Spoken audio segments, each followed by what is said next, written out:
Law of attraction हमेशा उस चीज पे काम करता है जैसे आप हो।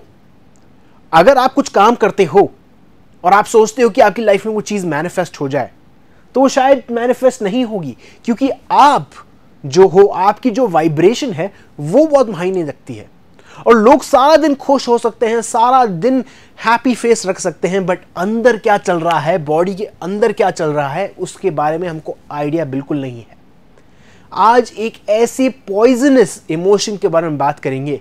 वो पॉइजनस इमोशन हमारी लाइफ में घुल मिल चुका है, हमारी बॉडी में सेव पड़ा हुआ है, जिसके कारण ही हम हमेशा लो वाइब्रेशन में अटके हुए हैं। आज उस एक पॉइजन के बारे में बात करूंगा, और उसके बाद आप देखिए वही पॉइजन जो आपकी लाइफ में अमृत बन जाएगा, क्योंकि आपकी आंखें अब खुल चुकी हैं। Hello friends, welcome to the vibrational channel. मेरा नाम जतिन है। वो पॉइजन के बारे में बात करेंगे आज हम। वो पॉइजन सिंपल शॉर्ट आंसर में है शेम। अब चलो ठीक है, मैं बताता हूं एक एग्जाम्पल के साथ कि ये कैसे काम करता है। आप 6th स्टैंडर्ड में हो या 5th स्टैंडर्ड में हो, आप स्कूल जाते हो, टीचर आपसे पूछती है कि जतिन तूने होमवर्क किया, और आप बोलते हो कि मैंने नहीं किया, मैं भूल गया होमवर्क के बारे में, और आप जेन्युइनली भूल गए होमवर्क करना। फिर उसके बाद टीचर आप पर गुस्सा करती है, आपको डफर बोलती है, आपको स्टूपिड बोलती है, या कुछ भी बोलती है। उससे आपको बहुत ठेस पहुंचती है। ठीक है, नेक्स्ट पीरियड में आपका दोस्त आपसे बात नहीं कर रहा, उसके बाद कोई लंच आपका चुरा देता है, तो आपका डे जो है बचपन में, वो एक दिन जो था बिल्कुल खराब गया। फिर आप घर जाते हो, आप अपने 2 लोगों के पास जाते हो जो आपके सबसे करीबी लोग हैं, जिन पे आप पूरी तरह से डिपेंड कर सकते हैं, और वो है आपके मदर फादर।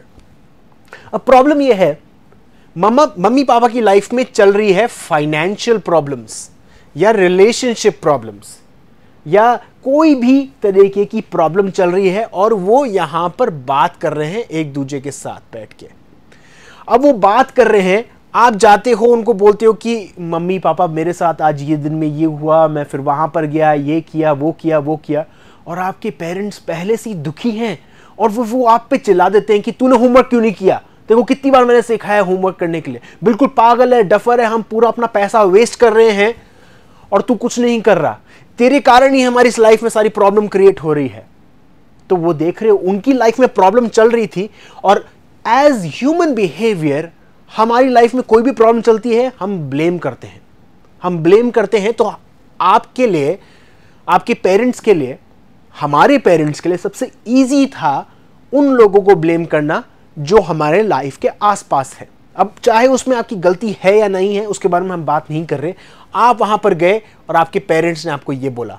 अब क्या हुआ, अब आपकी लाइफ में वो जो 2 लोग थे जिन पे आप पूरी तरह से बिलीव करते थे कि आपकी मदद करेंगे, उन्होंने आपको ठुकरा दिया। इनफैक्ट ठुकराया भी नहीं, आपको बहुत ही शेमफुल महसूस कराया कि आपने होमवर्क क्यों नहीं किया, और आपको उन्होंने डफर बोला, स्टूपिड बोला, बुद्धू बोला, फेलियर बोला। अब वो क्या हुआ, वो आपकी साइकी में फंस गया, आपकी साइकी में फंस गया, आपके माइंड में एक तरीके से फंस गया।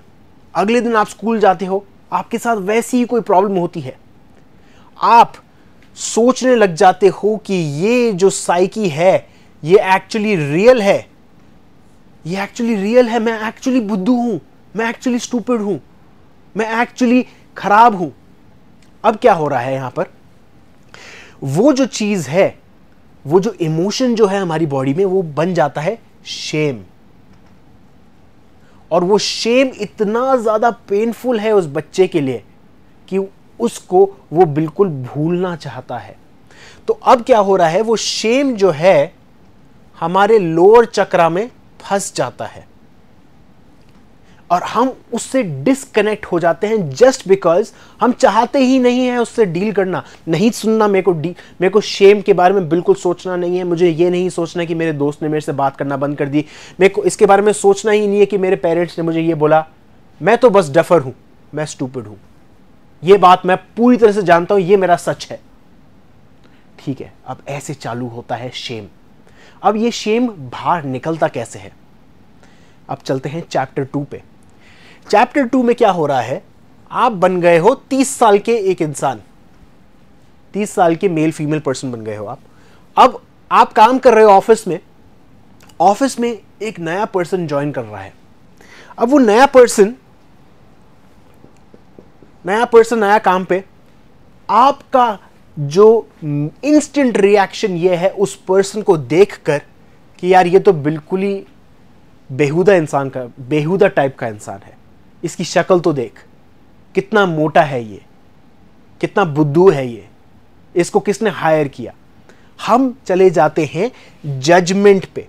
तो ये जो शेम है, ये शेम मैनिफेस्ट हो रहा है जजमेंट के थ्रू। अब ये जजमेंट आ रहा है जस्ट बिकॉज मेरे अंदर वो शेम है, उसको मैं नहीं देखना चाहता, बट मैं दूसरे लोगों को देखना चाहता हूं। क्योंकि क्या हो रहा है यहां पर, ये बहुत ही इंपॉर्टेंट चीज है दोस्तों, ये मैंने शायद आज तक नहीं शेयर की, बट मैं आपको बता रहा हूं, बहुत ही इंपॉर्टेंट चीज है। अंदर से डीप इनसाइड मेरे अंदर वो ट्रॉमा है, वो ट्रॉमा मेरे अंदर फंसा हुआ है, वो डीप साइकी, जो डीप पेन है वो मेरे अंदर फंसा हुआ है। वो पेन जो है मेरी बॉडी में, उसको मैं एक्सपीरियंस नहीं करना चाहता। एक इंसान हमेशा पेन से दूर भागता है, प्लेजर की तरफ जाता है। तो अब यहां पर आपके पास दो ऑप्शन है, आप या तो पेन के पास जाओ या तो प्लेजर के पास जाओ। आप अंदर ना फोकस करके आप बाहर फोकस करते हो, आप प्लेजर के पास जाते हो।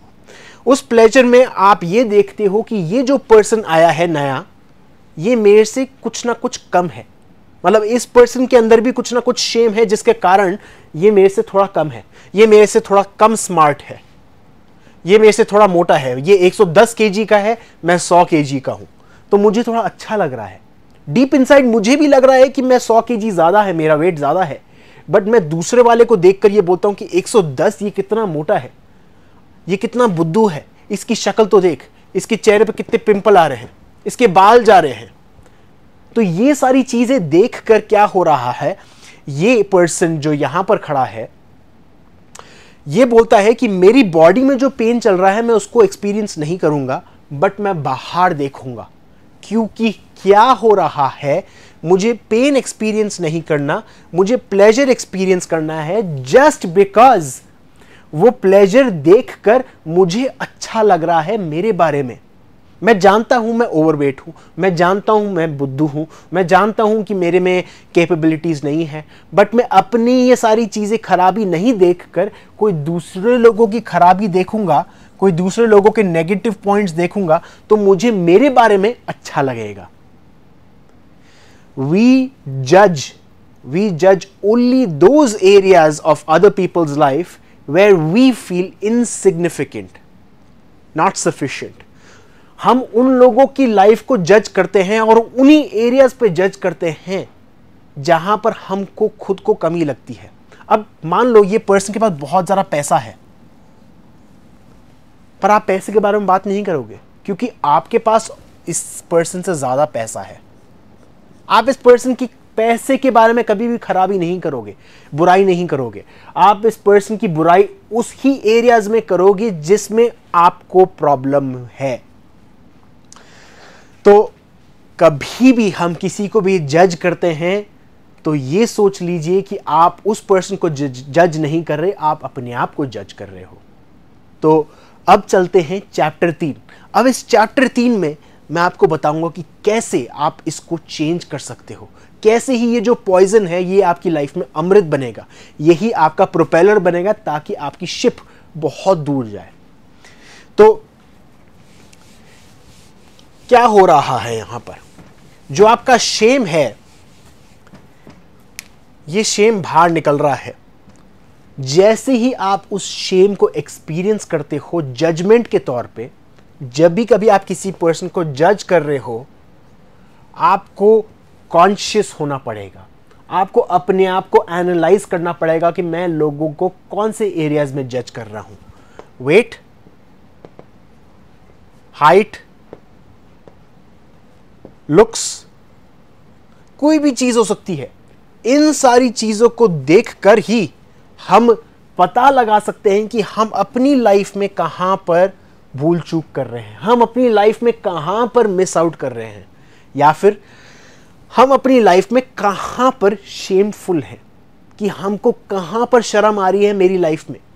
अगर मेरी लाइफ में पैसे नहीं हैं तो मैं लोगों को उन्हीं लोगों को जज करूंगा जिनकी लाइफ में मेरे से कम पैसे हैं या मेरे से बहुत ज़्यादा पैसे हैं, क्योंकि मेरे को उनको देखकर ही वो एक चीज़ क्रिएट होती है, एक कंपैरिजन क्रिएट होता है जिसमें मेरे को अपने बारे में अच्छा लग रहा है। तो ये है आपकी अपॉर्चुनिटी। आपकी अपॉर्चुनिटी ये है कि आप कभी भी किसी पर्सन को जज करते हो तो आप अपने आप को जज कर रहे हो, और उस जजमेंट के टाइम पे आपको एनालाइज करना है कि आप कहां पर उन चीजों पे जज कर रहे हो। ये है प्रोसेस। इस प्रोसेस के थ्रू, कांस्टेंट कॉन्शियसनेस के थ्रू, कांस्टेंट अवेयरनेस के थ्रू हम पता लगा सकते हैं कि मैं अपनी लाइफ में अपने बारे में क्या सोचता हूं। जैसे ही मैंने वो पता लगाया, मैं उसके बाद उस चीज़ों को चेंज करने लग जाऊंगा। जैसे ही मैंने उसको पता लगाया, उसके बाद मैं उसको मोल्ड करने लग जाऊंगा। अब इसको कैसे चेंज करेंगे? अवेयरनेस तो लेकर आएंगे हम। इसके बाद, अवेयरनेस के बाद हम रियलाइज करेंगे कि हम इन एरियाज में हम डिफॉल्ट कर रहे हैं। अब करना क्या है, मेरे को इन चीज़ों के बारे में अपना नज़रिया चेंज करना है। मैं ये बोलने लगूंगा कि मेरे जो लुक्स हैं वो खराब नहीं है। मैं अपनी वर्दीनेस बढ़ाने की कोशिश करूंगा। मैं ये शेम को ख़त्म करने की कोशिश करूंगा। और एक बहुत ही इंपॉर्टेंट चीज़, मैं अपनी बॉडी में वो जो मैंने बॉक्स बना कर रखा था शेम को, उसको निकालूंगा। मैं बाहर प्लेजर पे फोकस नहीं करूंगा, मैं पेन पे फोकस करूंगा, क्योंकि वो पेन ही मुझे बताएगा रास्ता कहां पर है। मैं अपनी बॉडी में फोकस करने लग जाऊंगा, क्योंकि वो चक्रास जो है मुझे बता रहे हैं कि मुझे कहां पर फोकस करना चाहिए। जैसे ही मैं उन पर फोकस करने लग जाऊंगा, मेरी बॉडी अपने आप काम करने लग जाएगी इजी वे में। डिजीजेस खत्म हो जाएगी, मेरी बॉडी परफेक्ट वेट की हो जाएगी। और सबसे बड़ी बात, मेरी जो साइकी है, मेरे खुद के जो ख्याल है मेरे बारे में, वो चेंज होने लग जाएंगे। सो टू समराइज दोस्तों, आपकी अवेयरनेस, आपकी कांस्टेंट अवेयरनेस बहुत ही मायने रखती है। आप क्या सोचते हो अपने बारे में, कैसे उसको आप चेंज कर सकते हो, वो सोचिए। कहां पर लोगों को आप जज कर रहे हो, वहां पर आपको अपने आप को जज करना है और सोचना है कि मेरे क्या ख्यालात हैं मेरे वेट के बारे में, मेरे क्या ख्यालात हैं इस चीज़ के बारे में, जहां पर आप दूसरे लोगों को जज कर रहे हो। तो ये जो पॉइजन है, मैं चाहता हूं आप अपनी लाइफ से बिल्कुल निकाल दीजिए। लोगों को जज करने से पहले 2 सेकंड पॉज लीजिए और सोचिए कि मेरे क्या ख्याल हैं इस चीज़ के बारे में, मेरे अपने ऊपर। ऐसे आप चेंज कर सकते हो अपनी लाइफ को, धीरे धीरे करके। इंस्टेंट मैनिफेस्टेशंस नहीं चाहिए हमको, क्योंकि इंस्टेंट मैनिफेस्टेशंस में वो टेम्परेरी रिजल्ट मिलेंगे, टेम्परेरी खुशी मिलेगी। वो टेम्परेरी खुशी नहीं चाहिए हमको, सेटिस्फैक्शन चाहिए, डीपेस्ट सेटिस्फैक्शन चाहिए। वो डीपेस्ट सेटिस्फैक्शन आता है प्योर अवेयरनेस के थ्रू। पूरे दिन में लाइए अवेयरनेस, अपने आप को देखिए, अपने आप को एनालाइज कीजिए, अपने आप को जज कीजिए। हर रोज़ अपनी अवेयरनेस इंक्रीज कीजिए, अलग अलग तरीके हैं। और ग्रैटिट्यूड प्रैक्टिस कीजिए, ग्रैटिट्यूड, कांस्टेंट ग्रैटिट्यूड जब हम प्रैक्टिस करते हैं, हम अपनी लाइफ, अपनी साइकी को बदलने लग जाते हैं, हम अपनी पूरी बिलीफ को बदलने लग जाते हैं। तो थैंक यू दोस्तों, thank you for watching the video. अगर आप मेरे चैनल पे न्यू हो, प्लीज़ सब्सक्राइब कीजिए, दोस्तों के साथ शेयर कीजिए, अपनी फैमिली के साथ शेयर कीजिए। जितना आप शेयर करेंगे उतना मैं अपना मैसेज लोगों तक पहुंचा पाऊंगा, और उतना ही इस कम्युनिटी को हेल्प मिलेगा। ये जनरेशनल ट्रॉमा जो चल रहा है हर एक फैमिली में, वो ख़त्म हो पाएगा। हर एक पर्सन को अपनी एक एफर्ट डालनी बहुत ज़्यादा ज़रूरी है इस जनरेशनल ट्रॉमा को बंद करने के लिए।